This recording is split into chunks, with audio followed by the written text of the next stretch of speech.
Bienvenue sur Madrid Zone Info. Ta source incontournable pour tout savoir sur le Real Madrid, résumé de match, analyse tactique, mercato, breaking news et bien plus encore. Rejoins la communauté des madridistas et vis le football à 100%. Encore une blessure, le Real Madrid est maudit. Le Real Madrid traverse une saison cauchemardesque sur le plan des blessures, et la dernière nouvelle ne fait qu'aggraver la situation. Après avoir perdu Antonio Rudiger, c'est désormais David Alaba qui rejoint l'infirmerie, laissant Carlo Ancelotti dans une situation critique.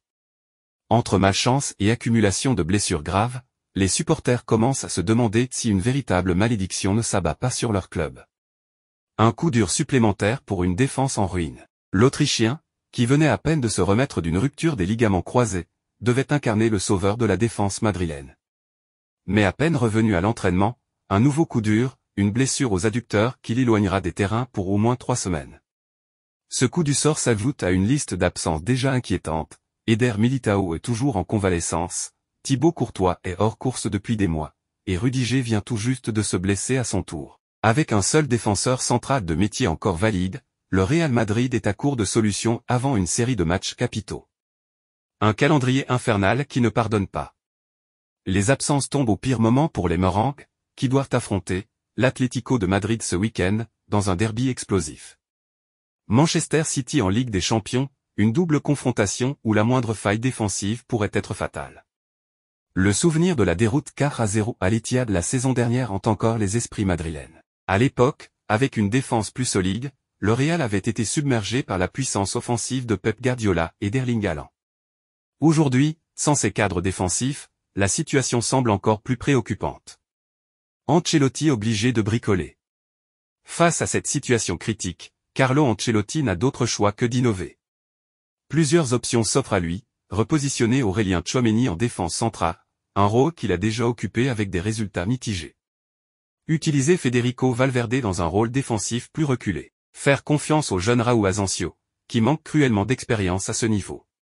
Aucune de ces solutions n'est idéale, mais le coach italien devra faire preuve d'ingéniosité pour éviter une catastrophe sportive. Les supporters furieux, c'est un scandale.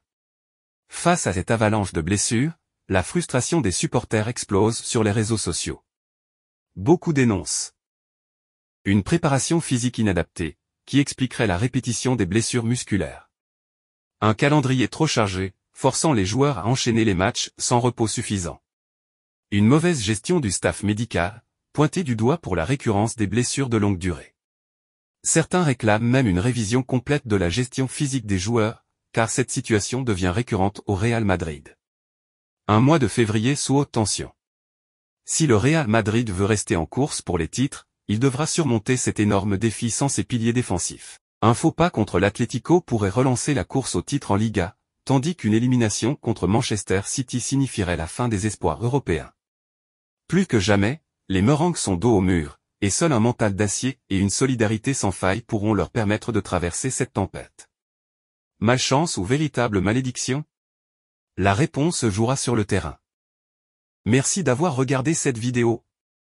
Abonne-toi et active la cloche pour ne rien manquer de l'actualité du Real Madrid. Dis-nous en commentaire ce que tu penses de l'équipe et partage cette vidéo avec d'autres madridistas. A la Madrid y nada más.